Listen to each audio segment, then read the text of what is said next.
Live radio, local podcasts, the Frederick Podcast Network at listenfrederick.com. Okay. Hey, as we continue our journey through the new season along with the Steelers, we're going to take a look at mock drafts. Not that the combine has finished. No, the combine's over, fellas. Some guys showed out. Some guys didn't. Some guys need their pro day. We're going to try and figure out exactly who and what the Steelers are going to target.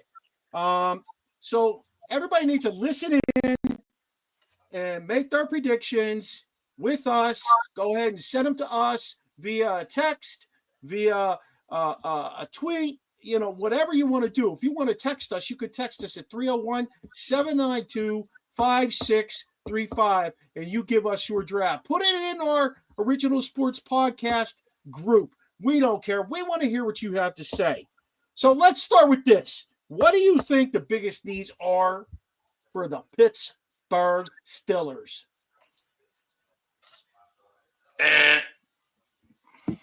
Go ahead, Sheen. I'm going to go with interior defensive linemen.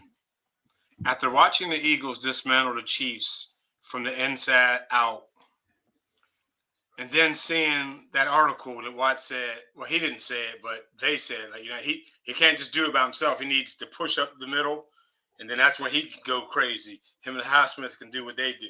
You know what I mean? So I'm going to say defensive lineman. Chops? Numerous linemen. Well, my first comment is going from Marshawn Lynch. I'm only here so I won't get fined.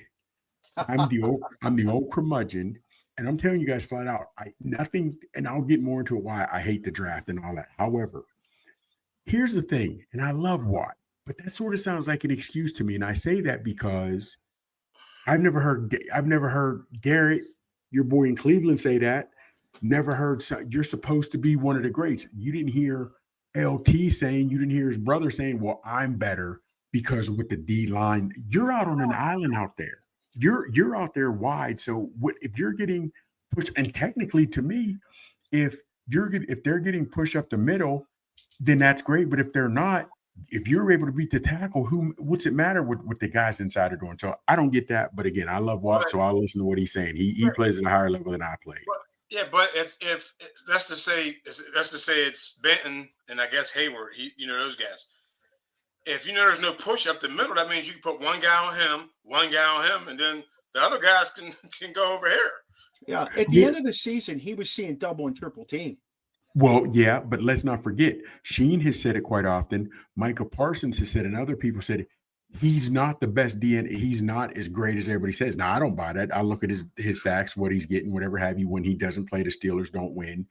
But, yeah, it would always help to get a better rush up the middle. We get that. But that's the I just don't think. But for seriously, fellas, when you talk about who does – Yeah, go ahead.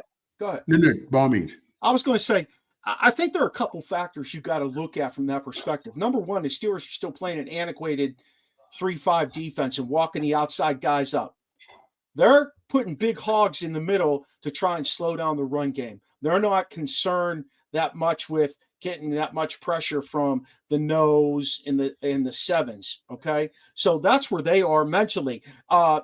We're just lucky Hayward gets a lot of single teams when he's pass rushing and he's able to beat those guys. And also, let me just say that a lot of teams will blitz guys, so you have to be accountable. If your back knows that you're never going to blitz, he can automatically work his way out to Watt, chip him, and go to the flat. I mean, that's a huge difference, and people don't get that. Remember when the Steelers used to blitz Vince Williams all the time? He'd come right up the gut. He'd come through the A-hole is where he'd go, the zero. And he would, the A-hole. But you know what I'm saying? Like the A-gap. Yeah, A-gap, yeah. But, he used to cause havoc, and they had to account for him with a back. We do not have that any longer. That happened with a lot of those guys. Kirkland, all the way up to Timmons. Okay. Yeah. Even Foot was on that. You got to understand what you're saying, Chops. You're saying that, think of all our past pass rushers that were good, starting with Lloyd. I mean, they always had someone else around them. But they had guys that could, Casey Hampton, Steve, We had guy Aaron Smith, the most underrated guy ever. Like I don't know how. Okay. You know, I mean, them guys. Who drafted those guys? Who was their head coach? I believe Cowher. Yeah. Say it again. I believe Cowher. Exactly. So again, and I'm going back to this. I'm only here so I don't get fined because I don't want to be a killjoy with the Steelers. But fellas, again, multiple O coordinators, multiple quarterbacks. The entire offense has been abysmal, right? Whether it's your wideout position, we're not seeing any production from them. So when you ask me, who do they need? It doesn't matter when the coaches are who the coaches are.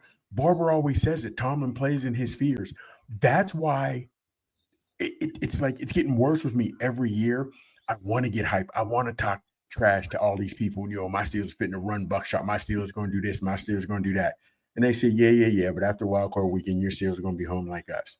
That's what's hard. So it doesn't matter to me who they get. And everything we talk about tonight, I won't continue to say it. I'll try not to say it. But just know everything that I reply goes back to with these coaching staffs. Fellas, we know who we're going to get. And let's just say, for sake of argument, Tomlin gets everybody you'd want in the draft or even through free agency. Not that it's going to happen, but let's just say in the ideal world. It's going to happen. We know his coaching staff. We already know it, and we know what they do. Hell, Edelman said it. Edelman hasn't played since 2020.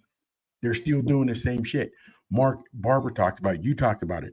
How he runs a 3-5. Nobody even does that shit anymore. You know what I'm saying? There are very few teams. That's what's worrying me. That's why it's like I can't get passes anymore. I can't. So, I agree with you 100%. You know, the only one of us, in all fairness, and not to throw anybody under the bus at this point, but the only one of us that really is on board with Tomlin is Watson. And I don't know if he's on board with his coaching or he has, he wants to make a statement through Tomlin. But I don't think his coaching is taking care of making a statement because go ahead, Barbara. I'm sorry. At this point, you can say that it comes down to the fact that he's an African-American head coach. I get it. He's a black head coach. I get it. But he's not a successful one. You can say he's successful because he goes 9-8, 10-7. Okay. You can say that, but that's not really successful. Okay. That's like watching paint dry. You see the same shit happen over and over and over. And we all know the saying, it's not always about the X's and the O's. Sometimes it's the Jimmy and the Joes, right? Yeah. So having said that, knowing he lives in his fears, knowing his offense since Big Ben and a couple years even before Big Ben left, it was abysmal. Not doing, you know what I'm saying? So even if we know if he leaves the Steelers right now, he'll have a job offer before he gets to the parking lot. We know that's that. Okay. But yeah. Would you guys sleep at night if you knew Mike Tomlin left and he was coaching the Carolina Panthers? Would you sleep at night? That's the thing. My thing is, if he were to go right now to Kansas City, would he change what he does? No. No, he wouldn't change. He is who he is. He's not imaginative. So, and it's all going back to, I'm afraid to get hype anymore. I don't want to get hype because I've been getting kicked in the nuts for the last X amount of seasons. You know what I mean? Like Charlie Brown, they pulled the ball away from me. Hey, a leopard doesn't change his spots, John. He's been in it 18 years, and you're getting the same production. I know. And like I said, and we're going to move on to the next question. But fellas, good. This all comes down to Rooney. That's who this comes down to. You can laugh at me. You can say what you want. Anybody out there listening can say, no, you're full of crap. But this all comes down to Rooney. And he's watching the same thing happen every year consistently. And he's saying something that he wants to see done, but the same old thing is done, and he does nothing about it but say it again at his next end of the season press conference. Then I'll change my answer. Barbara said, what do the Steelers need to do the best? Get an established with some street cred, NFL cred, whatever you want to call it, an O coordinator that is not afraid to run his playbook. And then when he and Tomlin start butting heads because he wants to open it up, he wants to run crossing routes, then it's out in public. Then it is out. So-and-so who's been other organizations and had success, now he's coming to Pittsburgh and he's put in a box. Then that's what we have to have. Because when you hire Matt Canada, who wasn't doing anything. And the most successful season Ben had was under Chan Gailey. Not Chan Gailey, excuse me. Haley. Bruce Arians. Haley. Yeah, Arians too, and Haley. But he did have a nice year under Haley too, right? So, and you guys are like, and it is, and Ben wanted Haley gone. AB said he didn't like how Tomlin got rid of him. You know what I mean? That's I'd heard it on an interview. So that's what we need. I want an established offensive coordinator that we know has pedigree and performed. Then if he comes to Pittsburgh, let's see what happens. That's what I want. This is the best question, or one of the best questions we've been asked in a long time. And Sheen put this down. Should we prioritize, like we used to in the Steeler organization, best player available with the first pick, or should we draft for need? Go ahead, Chops. To me, I hate to say this, that's a toss 'em and pick 'em for me, because the best athlete, if you want best athlete, you got to be imaginative, because you realize you can use him in multiple ways, right? If you go with the need, you realize this cat is raw, but you realize we work with him, we'll get him better. We will get him better. I don't care if it was Manning when he first came out as in Peyton. You knew he'd be good, but you had to develop him as the coach did to make him better. Fella, go back to it. Tomlin doesn't develop talent. So for me, it's a pick 'em on what you do, because if you go with the guy that's most athletic, where are you going to play him? How are you going to use him? Well, since word is out that the Steelers are looking to sign Fields over Wilson, it's been on all day. I don't know if you guys have seen it. Yeah. But I think that now, because that's who, what's his name? Arthur. I think Arthur, that's who he wanted. He wanted Fields. So now maybe he's going to get to do maybe this offense is going to be ran the way it should be ran. Also, today, when they were showing us highlights, you know how we've been saying they don't throw over the middle? They showed a lot of highlights where Fields was throwing it over the middle. So I don't know what happened to that. Okay, and my thing would be, and I'd have to see those like crossing routes or whatever, because anything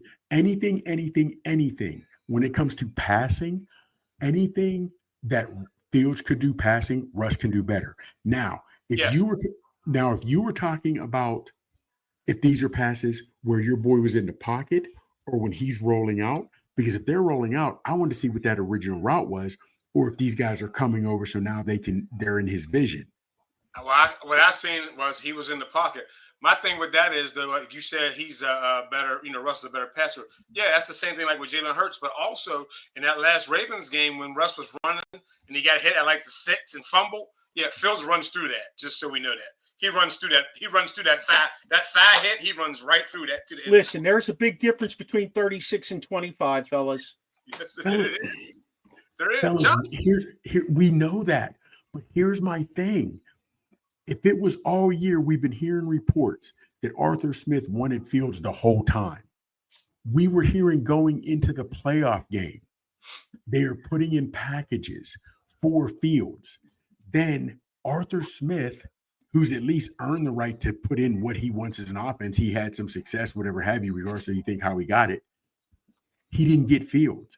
We didn't even see Fields in any of these packages in the playoffs. So now my thing is Tomlin realizing, okay, I don't know what I'm doing, so I'm gonna now go to you. I don't get it, because real talk, we all want to. Tomlin gets cold feet when he gets on the field. There you go. Not only that, I think it's also the scaryism. He's just a scary dude. He's scary. He's scary, man. I mean, what can I say? He's a scary guy. Who? Tomlin. He's scary, meaning he's afraid. Like, hey. Yeah. I feel confident if I roll Russ out that, he's a veteran. I feel confident with that. Real quick, because I know we got more questions. You know the old saying, the longer an owner has a dog, the dog and the owner start to look like each other. Do you think that Tomlin is now being more like Rooney, because Rooney's afraid to fire somebody because he doesn't want to pay him, or afraid to fire somebody? And they go, do you think now Tomlin is afraid? That certainly wouldn't surprise me if that was the case. What is it? I wouldn't even bat an eyelash. I don't know, man. We've been going at this for about 10 weeks about Tomlin and his scaryisms. Let's move on to question 3. Okay. Question 3 says, is there a chance that we might trade up or down in the draft? I'll tell you what, fellas. It's history show, Barber. The history shows that the Steelers trade up, but they don't trade out of the first round pick if somebody that they really want is going to be there. If somebody they want is going to sit there. They also will trade up just a couple picks just to get somebody, because they did that with The kid who's our offensive left tackle, what's his name? Robert Jones. They traded up. Yeah, they traded up also to get Troy, or was Troy there? Didn't they trade up to get Troy? They did trade up to get Troy. Yeah. That was Cowher, but yeah. Yeah. Oh, wow.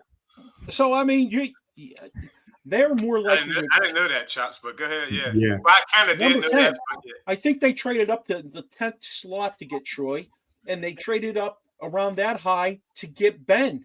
And listen, that's the thing. Now, I do talk a lot of smack on Colbert, but I can tell you when he drafted Ben, like I told you, I was like, "Who the hell is this guy?" Yeah. And again, Troy, I was like, "Who the hell is this guy?" But and honestly, the drafting Ben to me wasn't on talent; it was his work ethic, and Ben couldn't have been anywhere else but Pittsburgh. The way he played the game, the way he could extend the play, I don't think he'd have fit in anywhere else but Pittsburgh. But real quick, Barber, as you talk about that, they have moved up. But since we got to go with what Tomlin is, you are who you are. If he moves up,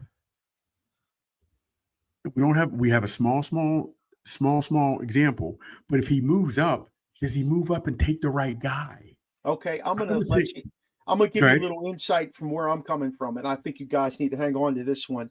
They're going to draft a defensive tackle in the first round. Yeah. It's deep. I agree with you. Does he get the right one? It's a deep draft, and he's not going to move anywhere in the first round because they're going to get the guy they want. And I'll tell you when we get to that point, but they want one particular guy, and this is the guy they're going to get. And then there's a guy who's going to be sitting there later in the draft that they're going to get as well.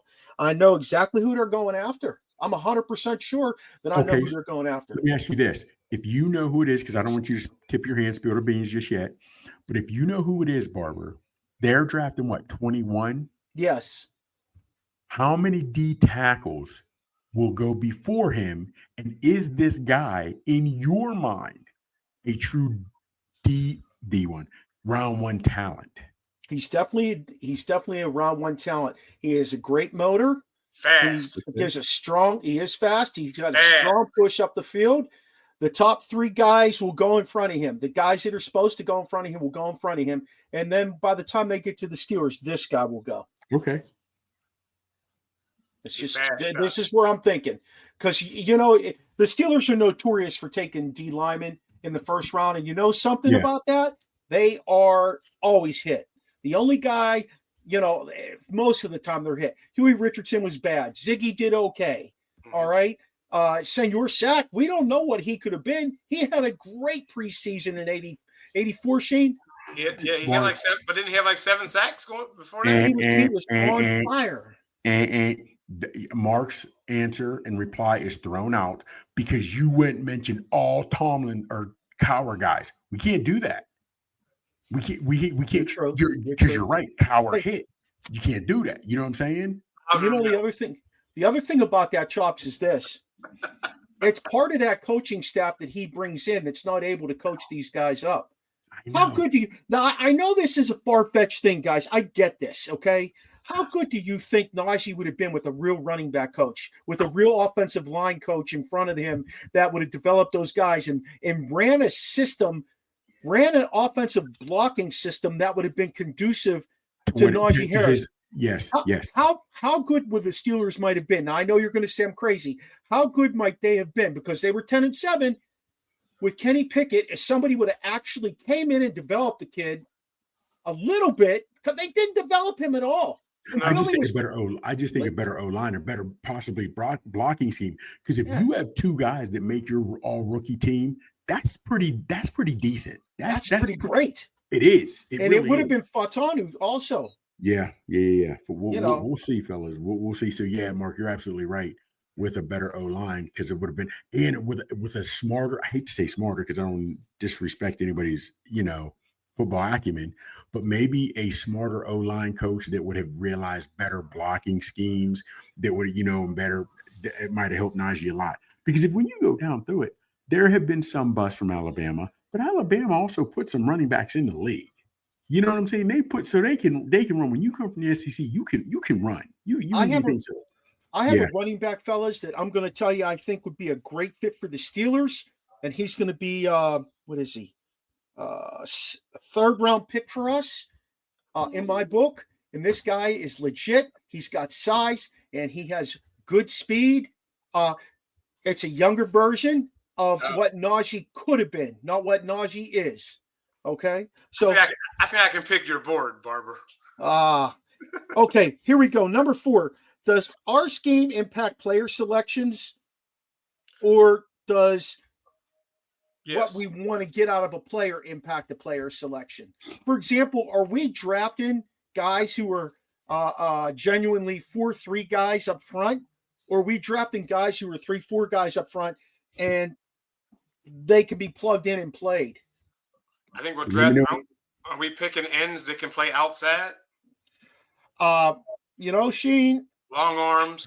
I thought that's what we were doing. I told you what happened there. I told you they were doing that. Yes.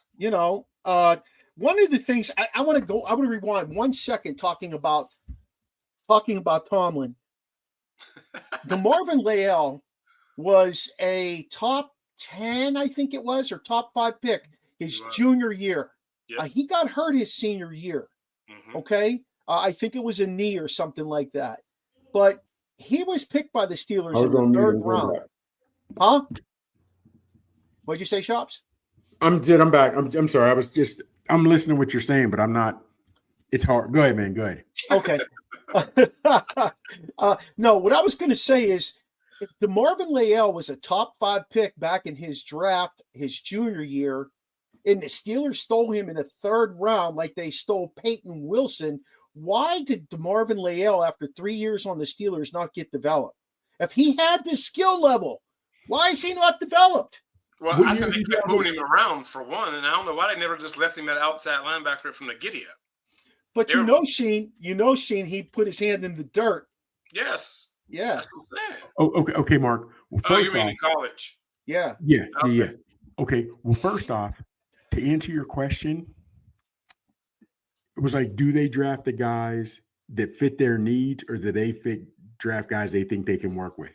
I'm going to say Tomlin draft guys he thinks he can work with because he moves guys on the O-line, whether it was Jones moving from one corner and Dan Moore ends up beating him out when Doxson couldn't get it done at O-line, whatever have you, he's doing that, right?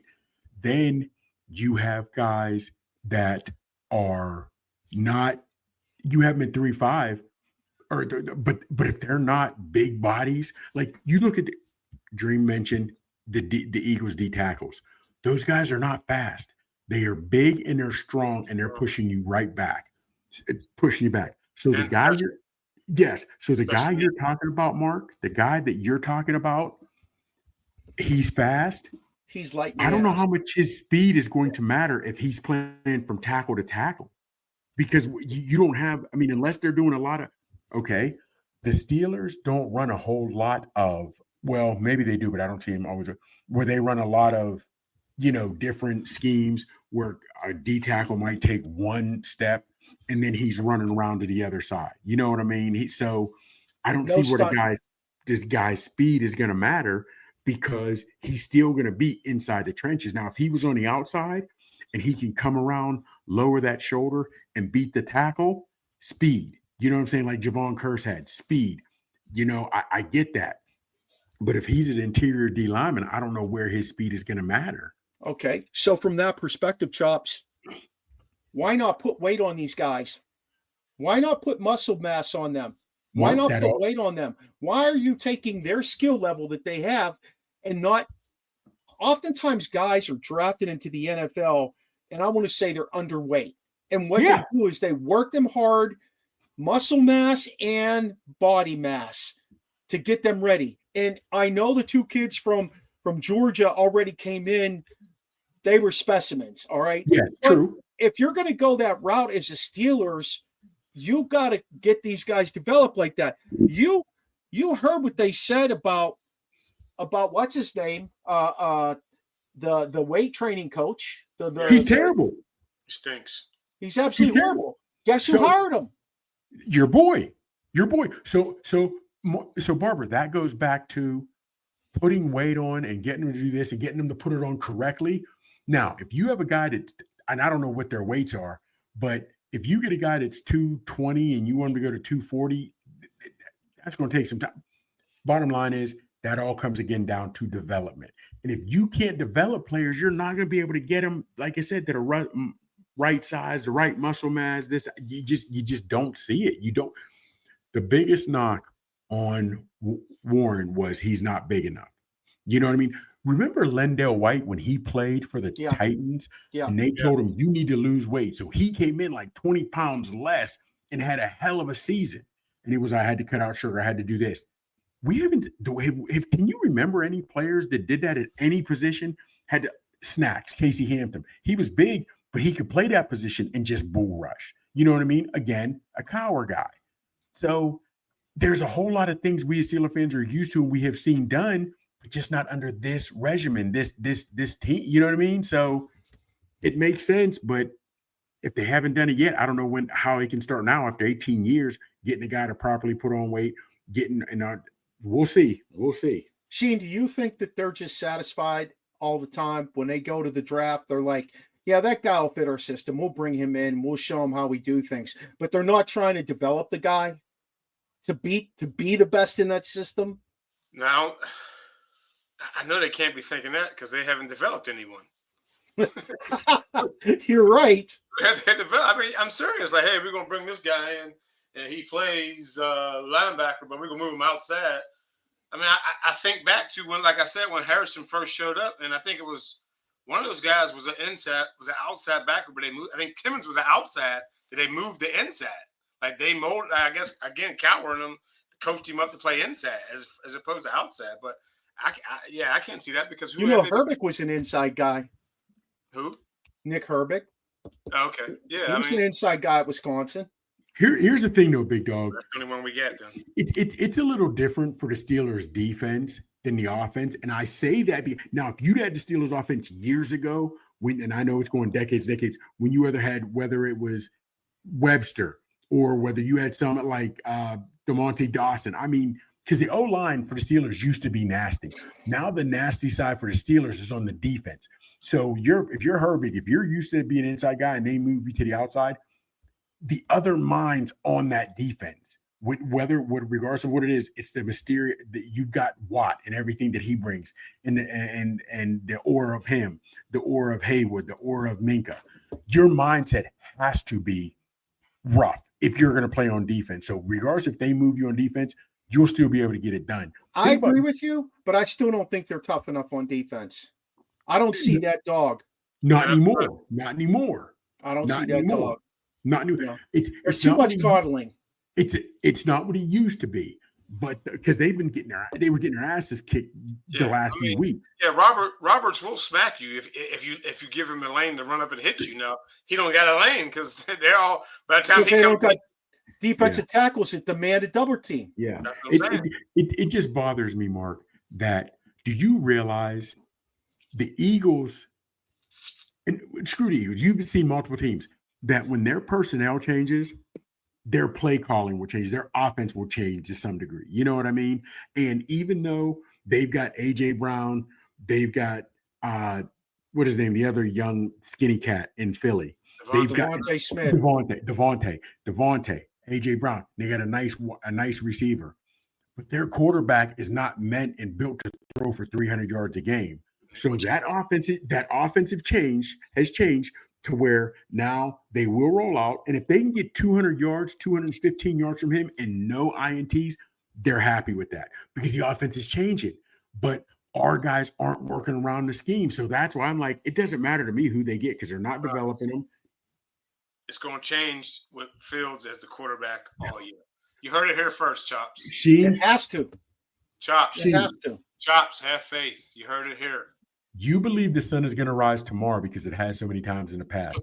We've seen multiple QBs, multiple QBs. And let's not forget, we said it last year with Pickett and coming into this year. If he, as in Tomlin, can't get a win in the playoffs, what else do we need? This was a great roster. Now, Fatanu getting hurt, but you also had another guy make the offensive rookie team that we didn't expect. Yeah, but you could run on us like nothing, Chops. Like the Ravens weren't the only team that ran on us. That's what I'm saying. We had on defense who we wanted. Mostly got whatever. We didn't. Big Dog, did you realize if the Steelers would have had real big, like if they'd have had the issues on defense that the Lions dealt with, do you think they'd have been able to have even 10 wins if they'd had to deal with on defense what the Lions dealt with?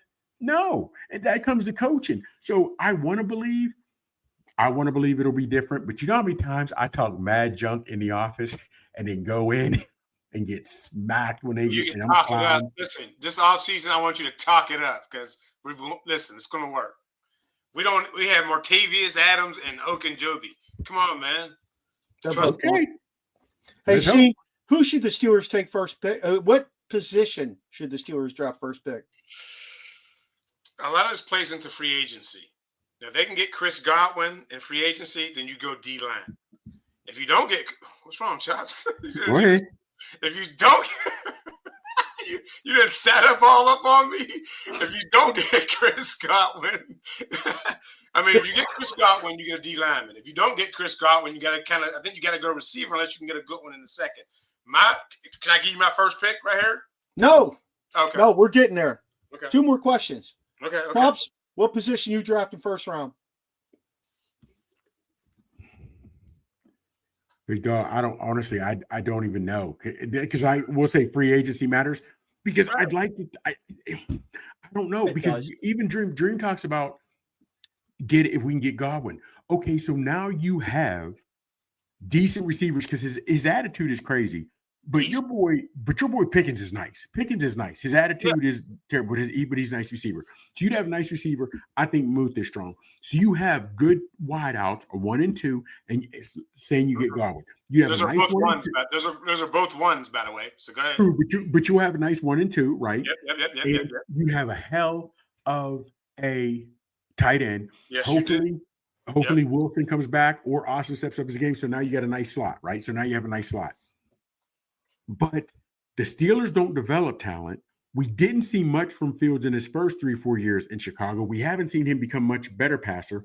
The offense is basic. So that's what is holding me back from being hype about if they, even if you get a great wide receiver, the quarterback can't get him the ball. What are we doing? You already said it, Chops. You already said it. You said, what did you say there? I didn't forget what it was I was going to say. Jeez, but you said it earlier. Listen, with Fields. Oh, when you mentioned Jalen Hurts, we've talked about Fields. So again, I'm going to ask you both: what can Jalen Hurts do that Fields can't? Nothing. Besides, he's a better passer. I'm going to say that off the rip. But like you said, he might throw for 150, 200, no touchdowns, no picks, and run for 300. Who's a better passer? Who's a better passer? Hurts. Okay, I'm not going to put money on Hurts is a better passer than Fields because I don't know that. All I know is Hurts coaching staff does him more favors than Fields coaching staff because I don't think Hurts is a better athlete than Fields. I don't think he's a better athlete. I think Fields is a better athlete than him. But his, as in Hurts, offense in the playbook helps him tremendously. Fellas, think about this. If Hurts gets 200 yards passing, he's good. You can't win with that. You shouldn't be able to. You can if you're running back bucks. Right, but it's a $1.75. And he might run for 2 touchdowns. Yeah. Which everything he does, Fields can do, except that offense is a little more imaginative, and they get it done to O-line. Here's the difference. It's not about being imaginative. It's about taking the tools that you have and using those tools to scheme up how to win with those tools. You have to have an imagination to scheme properly to some degree. To some degree. You know what I'm saying? Real quick, Big Dog. Remember when Brown and Hurst were beefing, and then they play the Steelers, and they make sure they get him the ball there, whether it's designing plays, whether it's just throwing them out routes, whatever. They made sure your boy Brown was eating, so he wouldn't be. He's a starter offense, whatever have you. Even though you had Saquon, you wanted to make sure your number one was happy. Steelers didn't do any of that for Pickens. Didn't do any of it. I mean, again, Pickens doesn't really get open, but I don't know, man. I'm again, come opening day, I'm going to be there. Season opener, I'm not going to be there, but I'll be watching. I'm going to watch every game again. Where are you going to be? But I'm not getting my hopes up, Big Dog. I can't because Tomlin has showed me too much who he is, what he is. I'm not reading into all the hype that they get from camp. I'm I'm not looking at, we drafted this guy in the 4th round. He had a 1st-round grade. He did this, this, and this. No, show me. Show me how he's going to fit in. Show me how you're going to work this guy in to make him look like a 1st-rounder when you pick him up in the 4th round. Don't let him sit and flirt. Hey, look what they did to Roman Wilson this year. I mean, I'm not saying that dude was a super stud at receiver, but shit, he was hurt. He came back. All of a sudden, he's hurt again. He sits out most of the season. He could have came back for, I think, 4 of the 5-game stretch and the playoff. Mm-hmm. They didn't do anything with him. They just deactivated him. They did, whatever. Yeah. That's that. Okay. By the way, my 1st-round pick is a D tackle just because I think they're going to go there, and they got to strengthen that run game up. They already spend way too much money on defense, fellas. Way too much money on defense. Well, one of those guys gets let go, right? Is it Adams or Ogunjobi, and it saves us quite a bit of money. Probably both. Ogunjobi, definitely, but Adams might too. Adam makes like $2 million. So hey, do you think the Fields is the long-term answer, or do we play him? If he does well, then you look at it. You look at him as the long-term answer. If he's not doing well, you start thinking about drafting somebody in 26. Go ahead, Dream. I would say he's not the long-term. I say we draft one this year, and we try to develop him. But again, can we develop him? I mean, I'm expecting big things from Fields this year. I just want to put that out there right now. Big dog. The fact that he's becoming a better passer, but still a better runner than passer. The Ravens' offense is nasty with Lamar, and you still worry about his legs more than you do his arm. Your boy, Hurst, has been to two Super Bowls, and he already has a Super Bowl win, right?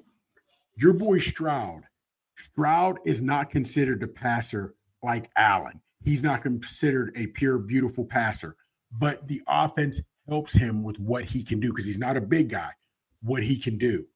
Until the offense helps Fields, they're never going to look at him as the long term. I hate to say it, but I would love to see something happen where if Fields goes right now to the Eagles, they don't fall off at QB because of what their offense is. So they can do the exact same things with him that they're doing with Hurts. Exactly. But so what I'm saying is they would say in Pittsburgh, Fields is not the answer because it's the tutelage he's getting or not getting. So I think Fields very well can be your future, but he needs help. Let's think about it. I don't care who the quarterback was. We've all heard say he's a good quarterback, but he needs help. He needs some weapons. Same thing for Fields. Now I'm really hoping to see with your 2 linemen are rookie of the year. Now their second year. Fonatoni comes back. It's still a young line. But I think if they tell your boy Fields, go through your 1 and 2, your 1 and 2 reads. If 1 and 2 isn't there, drop it and run it. I don't care if you're only getting 2 or 3 yards. 2, 3 of those put you in a 3rd and 2, 3rd and 3. That's manageable. Because and I think they need to let Fields be himself. But I do think Fields can be the long-term answer because quarterbacks that are not great passers, but with great coaching staff and some weapons around them have shown they can do things. Okay, check this out. Do you think that when Tomlin decided he wanted to go with Russ, that's when the dissension began with Russ and Arthur Smith, and it just kind of boiled over as the season went along because he wanted Fields all the time anyway. He wanted to run with Fields. He wanted to do things with Fields. He was creative with Fields. Basically, the only time Russ was really good, those first handful of games he came in, was at the start of it. Once they start stripping some of the power away from him because he wasn't getting it done, is when Russ fell apart. But and to add to what I'm saying there, Arthur Smith is not the kind of coach that we know of that uses a running quarterback, because that's not what Tannehill was when he was successful. Okay. He was more like Russell Wilson is. Yeah. Much more like. I don't understand. I just don't understand what's going on there. I think there's a lot of confusion. I think there's a lot of frustration in the office. I think that you've let somebody, you got guys festering who are just been around too long and they want their own way now. And the head coach he's just been there too long. I don't mind the guy, but he's been in Pittsburgh too long. I think once a head coach gets a controlling power of a team, which I think Tomlin really has a lot of power, I think once that happens, then the team is sacrificing growth, development, and success. Because 9-8 and 10-7 ain't success, fellas. No, fellas. Here's the thing: when you see Doxson leave, and what was it, 1-2 years he's in LA, and now he's making big money, and they like what he's doing, and he's getting accolades from other teams. He's the man. That speaks volumes to me. When you have other guys that just aren't developing in Pittsburgh, and none of the teams are, and fellas, you take as much time as you need, and we can talk about it in weeks from now. Look at the quarterbacks, multiple OCs.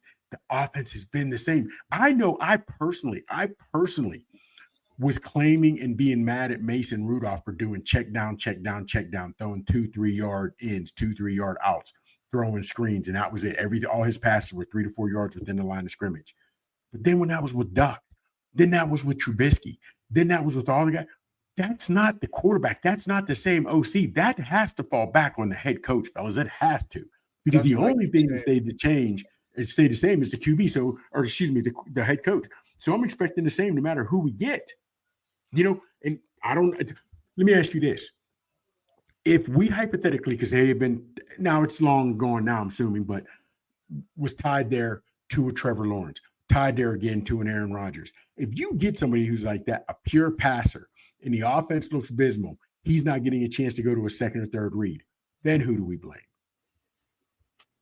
You know what I mean? That's what I'm saying. Because right now, and I mean no disrespect, I think Tomlin continues to take guys that are looked at as mediocre or so-so at best. So when his records are so-so, look at what he's been working with. Because think about it, you hear that all the time.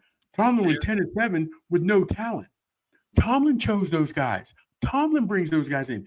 Think about it, fellas. I always said I didn't think they were going to bring in Russ and Fields because Tomlin never brings in big names. It's easier to stay 500 or 1 or 2 games barely having a winning season when you continue to choose so-so talent. And I'm being honest with that. I thought about that. He doesn't bring in any big names. Why is that? He doesn't bring in any. There's always bring in any challenging coaches either because he doesn't want tested.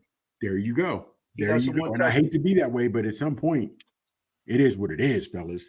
All right, the Steelers have 8 picks, round 1, 2, 3, 4, 5, and 3 in the 7th going into this draft. We're going to stick with that. We're not even going to trade out of anything.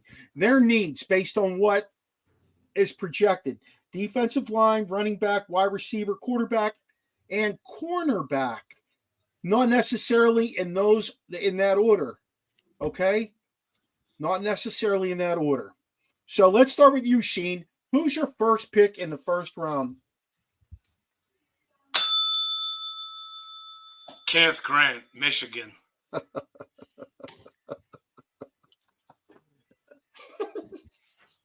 Is that who you were going, Barber? Yeah. I got a sign right there. I told you. Nobody argues more than you two, and y'all are like freaking brothers. I told you we're like brothers. Yes, that's why it's like, okay, they're back at it again. They're back at it. So I tell you now, you know me. I don't even have a first round pick. So you guys. But let me ask you, Graham. And no disrespect, Graham is the black dude for Grant. He's the black dude on the D line in Michigan. Yeah, because there's also a white cat too that he's been getting his numbers. Yes. Yep. He's going to go before Grant. Maybe. Do you Do both of you guys have? He's going before Grant. Yeah. Yes. Okay. Do both of you guys have? He's lighter Grant in the ass, and he can play on the edge. Okay. Do both of you guys have Grant day one starter? I do. Yes. I do. Okay. Okay. Yep. Traps, you got to check this Grant out, man. There's plays where the running back is down the field and Grant's chasing him. I know him. Yeah. This He's dude's 300, 30 pounds. Yeah, he's huge. And he runs like a deer. Yeah. A fat deer, but he runs like a damn deer. Okay, All right. okay. Where he comes, what they do with him is going to be crucial. Let's go. We'll see. All right, second round, Sheen. What are you liking? So for me, this is dependent on, again, free agency. But I'm gonna go with Trey Harris, Ole Miss. Oh, interesting. Interesting. Or Judkins, Ohio State, depending on what we get, free agency wise. Yeah. Well, I think you guys are going to be a little remiss with me, but I'm going to go Jackson Dart, quarterback from Ole Miss. That's early. He's going to go early. He might be the third quarterback off the board. That's what scares me. Okay. You got to take a flyer on a quarterback. You got to. Yeah. You have to. Because even if you sign Fields, you still got to sign a 2 and a 3. Skylar Thompson is not playing on this team. He's just a camp arm. Mark, you're absolutely right. But again, I don't even go back to coaching, but you look at like Baker Mayfield, who's finally a starter, but he's getting a chance, or Darnold, who the guy in front of him got hurt and he was able to come in. But he had those weapons. The offense adjusted a little bit, but he had the weapons to help him. Dart, I don't know, man. Again, it's interesting to see. We'll see what these guys do in the league. Did you see pro day throws or any of his combine stuff? No. Go peep it. Just go peep it. He's legit. Go peep it. I like him. I saw him play in person. I liked what he did on the field, and I like what he did on the sidelines. I like what he did both places. And one of the things I went and looked at about him was his hand size. Because yeah. Third round, Sheen. What are you looking at? A cornerback. Darian Porter. Interesting. Iowa State. Fella, real quick. Would either one of you, like I said, I like Slay. I don't know what his, because the Eagles will release him. I don't know what his price tag is.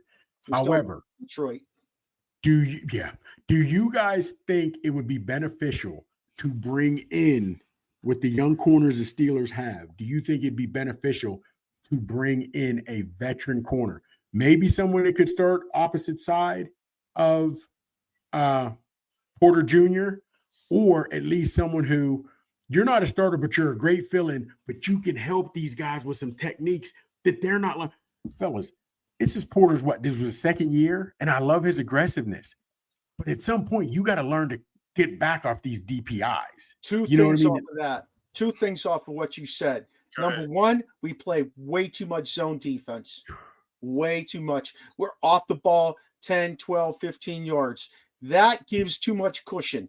Yeah. That forces you, when you're playing man-to-man, down the field, playing thirds, playing quarters, whatever, and you're running down the field, that forces you to be more aggressive than you should have been. If you're playing more man, you know how to play more with that guy when you're going down the field one-on-one. You understand what I mean? Like, there are more reps if you're playing man, and if you have to play a man in a zone coverage. I don't know if I'm saying that right. Am I saying that right, Sheen?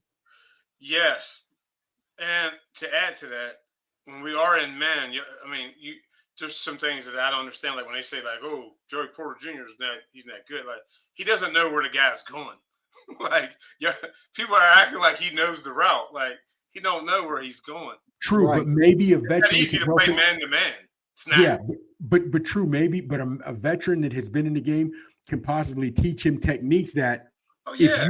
If you want to take his outside shoulder, he's got to fight through you to get inside or outside, which could lead to an offensive pass interference, which the coaches he's getting now, it's not helping. Okay, so here's the only issue with it. I don't want to bring in a veteran defensive back and make him a starter. We tried that with Joe Hayden. He was trash. We tried that with Patrick Peterson. He was okay. Hayden was all right. Okay.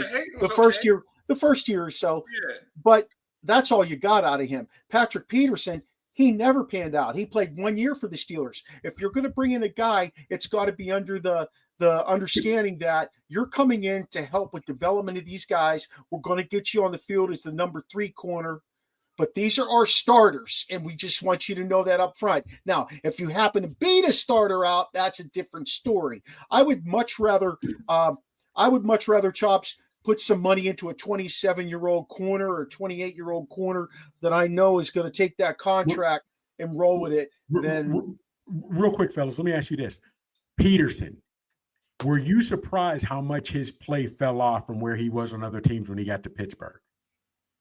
Because I thought he wasn't the same corner he was years ago in Minnesota and all that. We were Arizona, but the way his play fell off in Pittsburgh, do you see that, or a player's play just falls off, or is that coaching? I think that's coaching. Schemes. I'll be honest with you. I think that's coaching. And schemes. I do. I don't know. Yeah. I don't know. All right, let's move on. Third round, you took a corner. I'm taking. Ready for this? Ollie Gordon, running back, Oklahoma State. Okay. Big boy, runs downhill, has good ability. He can pass block. He had big yards for a guy playing in the Big 12. That's all I'm going to say. There's no defense in the Big 12. Well, there's no passing defense. No pass defense. Yeah, there's no passing defense. Does he have a little make you miss, or is he like a Mike Allstott or a Tony Riddell? He's got good vision. He's got real good vision, and he's a one cut and downhill kind of guy who's going to lower the pads and go forward. So, all right, fourth round, Sheen, who you got? I went with Will Howard, but I don't know. Yeah, Will Howard, unless he has a great pro day. I just don't think he has the wheels. I don't think he has the wheels, because you're going to need a quarterback that can run a little bit. The short passes won't be an issue. He ran a little bit at Kansas State. Yeah, but less at Ohio State. Go ahead. I don't want to keep us up. Go ahead. All right. So next I have, you're going to love this, fellas, Nick Nash, who led the nation in receiving. He was he came out of the woodwork like nobody expected this from him. He led the country in receiving out of San Jose State. 6'2", 204. He ran a 4.57. Oh gosh. 4.5? Yeah. I don't like that. Okay. Well, as a number two, and he's tall. He's got length. Listen, he's your go-to guy, though. He's your steady catch guy. Okay. You know, where you have Pickens, who's going to make the plays downfield. This guy's going to be your reliable guy. Okay. All right. That's just my school of thought. You know, he can catch a lot of balls. We know that just because he led the country in receiving. He had a great year. He came out of nowhere. Out of absolutely nowhere. So, all right.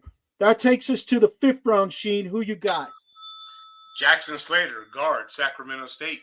Ooh, nice pick. Nice pick. I went with nose tackle out of Texas, Alfred Collins. Hey, Collins size.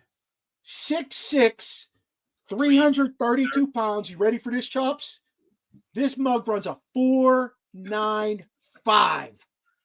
That's picking him up, putting him down. That's picking him up.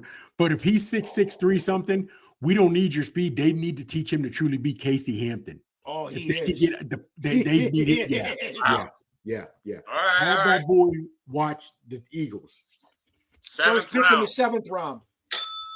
I went back to D-line. Ty Robinson, Nebraska. Okay. I like that kid. Dream is determined to get this D-line solidified. Yeah, I'm with them too.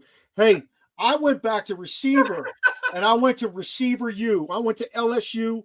I took Kieran Lacey. Oh, Lacey's Kieran Lacey, 6'2", 213. He runs a 4.52 though. Okay, you going for it? Okay, all right. I'm not looking for guys with that exceptional speed. I'm looking for guys who can catch the damn ball. Run the tree.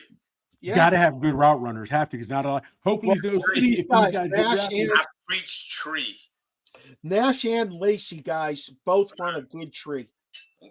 Okay. Sheen, your second pick in the seventh. Harlan Pierce, tackle, Rutgers. Oh, that dude is good. I went Jason Marshall Jr., corner from Florida, 6 foot, 194. My only qualm is he runs a 4.49 though. Yeah. But he's ready to play, though. He's ready to play. A good veteran teaches him technique so he can maybe make up for that 4-4. Yep. All right. 100%. Next. And the last pick in the 7th round, Sheen. Who you got? Brew McCrory, wide receiver, Tennessee. Nice. Hey, you can't go wrong with a Tennessee receiver either. My last pick is Jack Nelson, offensive tackle from Wisconsin, 6'7", 314. Woo. He's coming in like a Mason McCormick, this guy. Okay, he's coming in like a Mason McCormick, where he's going to be able to fill in a tackle if Broderick Jones falls flat on his face and be a starter the next year. That's where we're going with this guy, this Jack Nelson. Fellas, it was a fun show. Yes. Make sure you join us next week on Terrible Talk. Where are we headed with next week's show? Oh, I know where we're headed with next week's show, fellas. We're headed to free agency. Ooh, that's where we're headed. I like it. So we can't wait to talk about it, share it with you. Hopefully Chops is able to join us. Hey, I got a question. Y'all ready? Yeah. The only Steeler to win NFL MVP. Oh, man. There's only been one, believe it or not. That's crazy. Joe Green. No. That's what I was thinking. No, next. Oh, you thinking Joe Green too? I did. I was thinking. Terry Bradshaw. Oh. What year? 1978. 78. Led the Steelers to a 14-2 record and a Super Bowl. Threw for a league-leading 28 touchdowns. League-leading. That's crazy. So, you can say what you want, and I don't do it because I don't want to just bog down our text thread. But when I get on some of these social medias and I'm coming across old Steeler footage from the 90s or the 70s or the 80s, whether it's Bradshaw, whether it's your boy Ben when he started out, or even Cordell Slash, those games get me hyped, dog. I mean, that's Steve. You could have robbed City Hall on those Sundays when the Steelers played. Everybody was watching the game. Oh yeah, everybody. Oh, and there was nobody rooted for anybody else. You rooted for Pittsburgh. Yeah. For somebody else. You lived in Pittsburgh. You probably got jumped. Jumped. Hey, check us all out on social media. You can find us anywhere. Check out our website. It is getting upgraded constantly. originalsportspodcast.com. You can go to our Libsyn link and you can find all our social medias as well as our Twitch connection. And you can rewatch this show on Sunday night on Roku, National Streaming Sports from 6 to 7. Fellas, have a great evening. I'll talk to you real soon now. Holla.